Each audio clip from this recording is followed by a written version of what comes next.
Welcome back. You're still watching the BENE UCHE show, and my guest is the elegant stallion, one of the world's famous female musicians.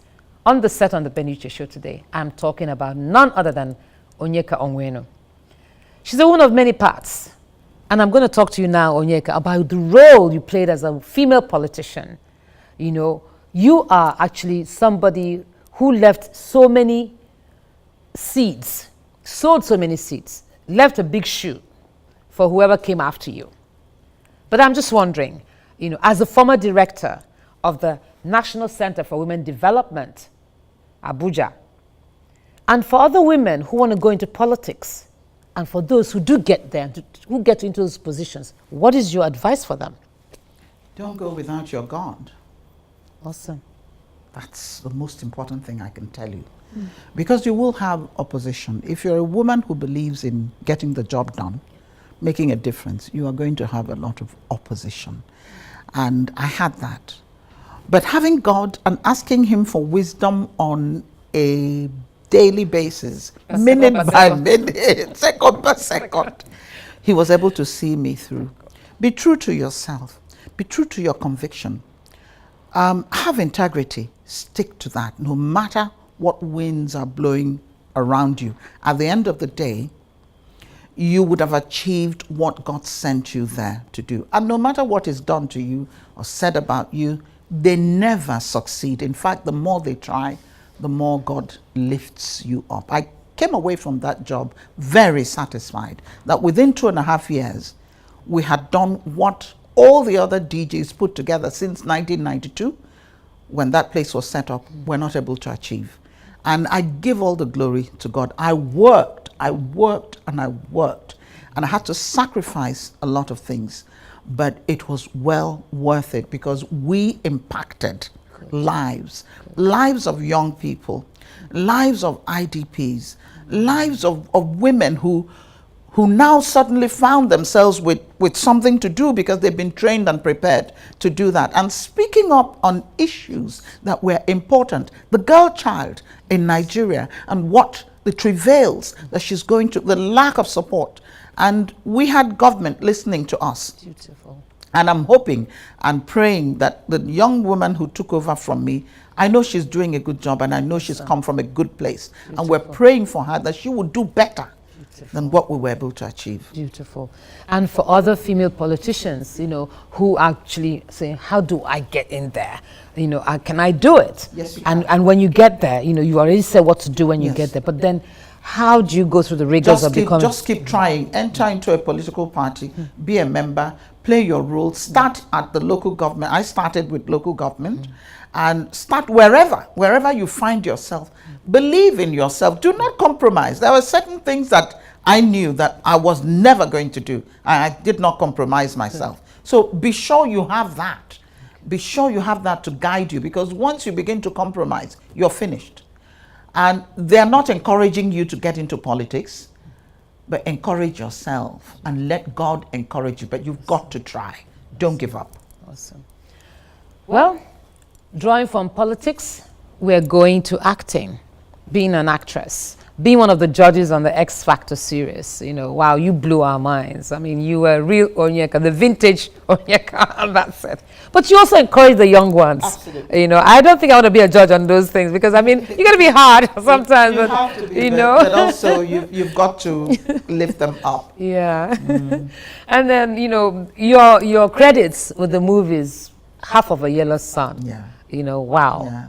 And you won an award for some of your roles in the movies. Yes. Like our Nigerian Oscar, she did get an Oscar award, the Nigerian Oscar. So you know what that means. So she can actually win the Oscar one day. Why if not? she gets on that international platform, which I think that's where she's heading to. Absolutely. Talk to us a little bit about what was the experience like. Onyeka the politician, Onyeka the singer, Onyeka the actress. I never thought that I would go into acting. I didn't think I was an actress. In my family, we had an actress, my immediate senior sister, and she was very talented. Awesome. My mother was a talented actress, and in putting together church plays and things like that. But I never saw myself in that light. Then, you know, one day, I think it was 1988, thereabouts, Zig Zulu came to me and said, "No, I have." I said, "I'm not interested. Let me do my music." He said, "I'm not an actress." He convinced me that I could. There was something that I could do, and then he blackmailed me. Oh. He said all the money raised from the film was called Nightmare was going to be given to a motherless baby's home, and he knew that would get me. So I said, "Okay." Because of the passionate heart. And I said, "Okay, I would do it." Having done it, the movie was a success, and people were saying, "You wouldn't get it," but I don't like it. You have to take from this angle and that. And I said, "I just want to stand on stage, do my thing, and walk away." But one movie after the other, Conspiracy, which was a very moving story about a woman that her children were taken from her, and all that.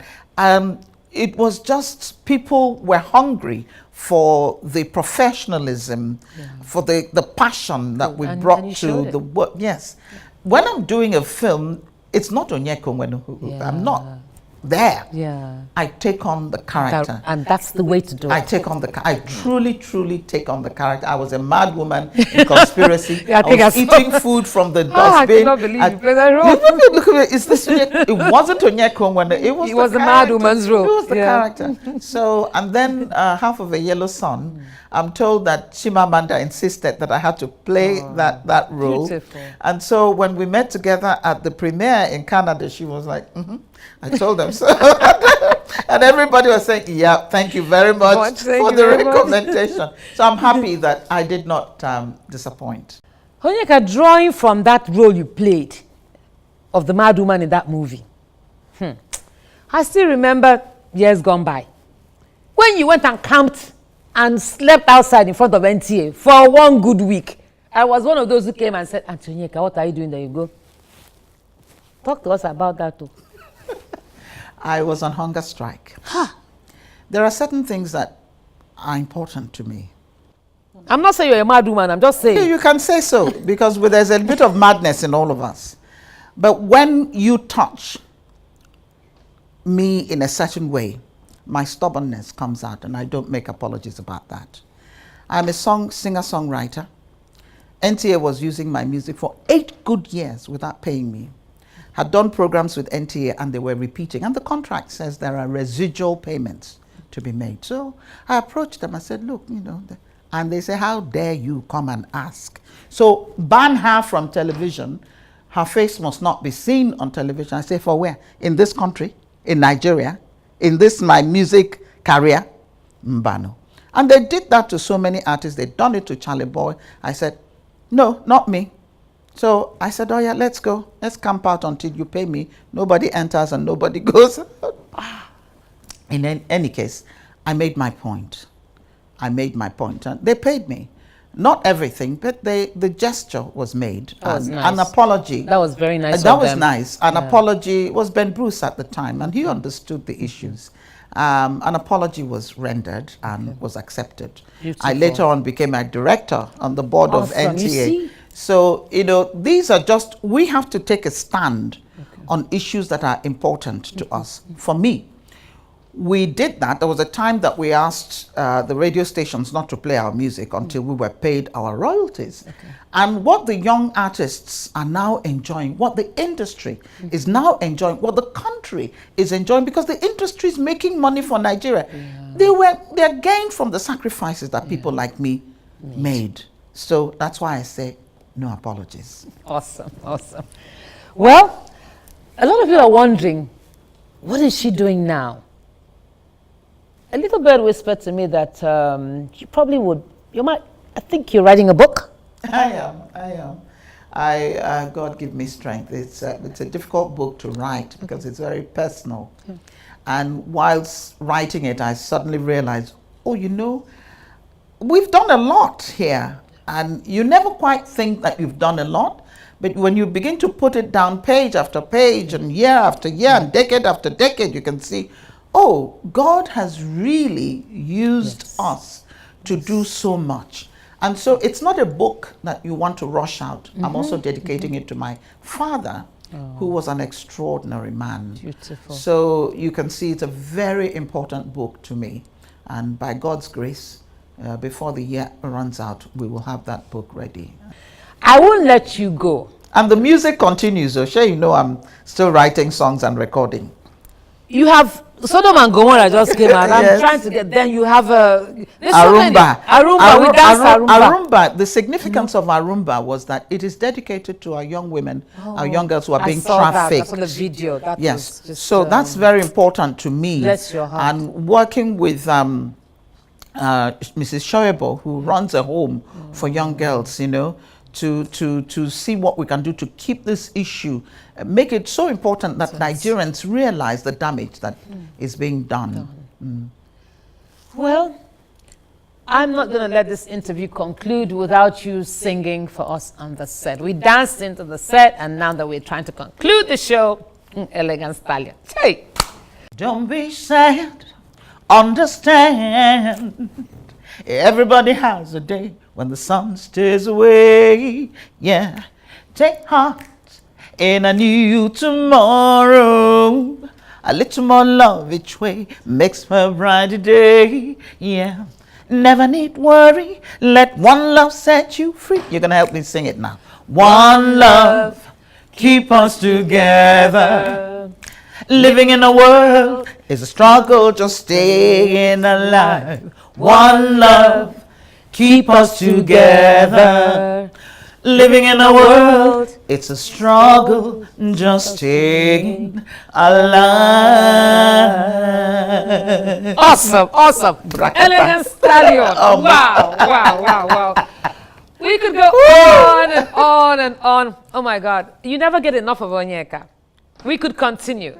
But you know what? We will bring her back on the set for a part 2. Wait till that book is out. You will hear from us. Onyeka, I want to say thank you. Thank you so much. And well done. Thank you. I'm so proud of you. You know that. I know. Beautiful woman. Thank you. God bless you. Bless you too. Thank you so much. Thank you.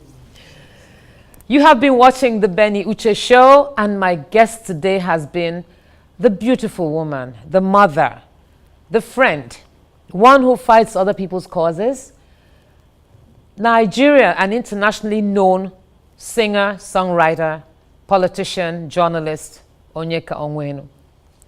A woman who's touched the world in so many ways, and the world has come to her. Thank you so much for watching the BENE UCHE show today. I hope you enjoyed this package, because I did. And I hope it makes your day, your week, your whatever. And you remember this show for a long time to come. God bless you.